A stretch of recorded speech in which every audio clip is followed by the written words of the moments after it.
افغان ځواکونو یو ځل بیا پر طالبانو ډیر سخت عملیات ترسره کړي دي. چیرته او څنګه په تیرو څلورو ساعتونو کې طالبانو ته څومره تلفات اوښتي دي، څومره یې وژلي دي، په دې ویډیو کې راسره وګورئ او چینل سبسکرایب کړئ. السلام علیکم لیدونکو، ستړي مه شئ.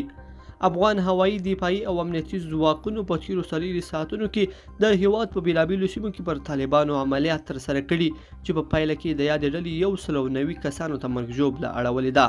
ملي دفاع وزارت څخه په خپره شوې خبرپاڼه کې راغلي چې دا عملیات د میدان وردګو، کندهار، روزګان، زابل، بادغیس، نیمروز، هلمند او بدخشان ولایتونو کې ترسره شوي دي چې په نتیجه کې 111 طالبان وژل شوي او 9 بیا نور ټپیان دي.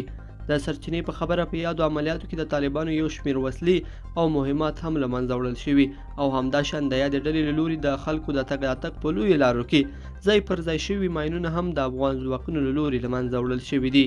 باید یادونه وشي چې تېره ورځ هم افغان ځواکونو په ټول هیواد کې د مهمو قومندانانو په ګډون 140 طالبانو ته درنه مرګ ژوبله اړولې وه.